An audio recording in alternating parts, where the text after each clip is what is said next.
few thousand years ago, Christianity began. It was persecuted. People met in houses. They didn't have buildings. It was real. It was the Bible, the ideas, the philosophers outside. They just met where they could. Friends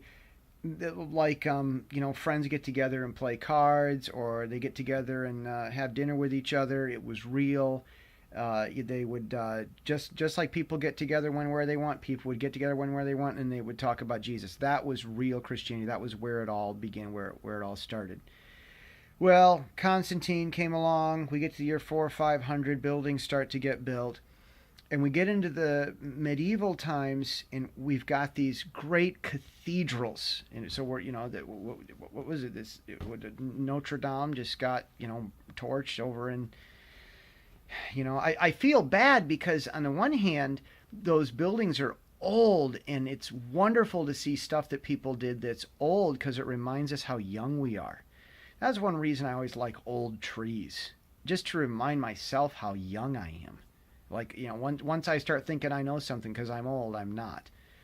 And it's also proof of the past. Christianity's been around. We try to say that it was made up at some point in history. It wasn't. You got buildings that are too old all over the place with Jesus stamped all over them. You can't say that this guy was, created a couple hundred years ago. So that's one thing. Okay, but these great big buildings, it took a lot of money, a lot of time. It'd take hundreds of years maybe to build some of these things. And you'd have peasants who couldn't read. I mean, people were mostly illiterate. Society was, widespread literacy in society didn't happen until the Pilgrims in, 1621. Most people couldn't read before the Reformations. And they'd go to these buildings, in this bad life. They lived in these poor, bad homes. They'd get sick. They wouldn't live very long. They were oppressed. But they'd go to this great big cathedral. It was like, wow. I mean, they couldn't read. And they just walk in this big building, and then the organ was playing, and the echo, the choir. It was so awe-inspiring. It was almost magical to them. It was massive, brilliant marketing. And those peasants thought they were having a spiritual, religious experience just because of a fancy building. And this part of the Sunday morning establishment hasn't changed at all. They've still got their amazing auditoriums, their amazing buildings. Well, this was a good design. That type of stuff.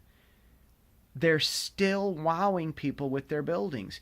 And those church buildings are still better than our houses ever will be. Very few people have houses better than church buildings.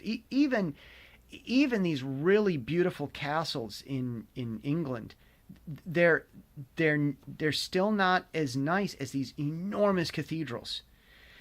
And the unspoken message is, leave your not as good house and come to this building. That's their idea. That's the unspoken message.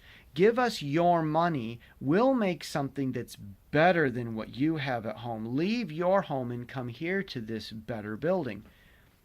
Jesus is a master carpenter, and he empowers us and sets us free. Jesus' dream is that every man's house is better than the best cathedral ever was. Jesus wants everyone's house to be better than Notre Dame.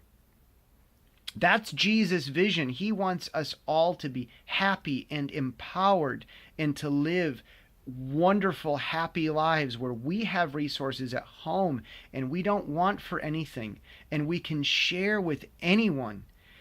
But the Sunday morning thing, they're not about Jesus's vision. They're not doing what Jesus is trying to do. They're doing their own thing. And that's why the elevator doesn't go all the way to the top.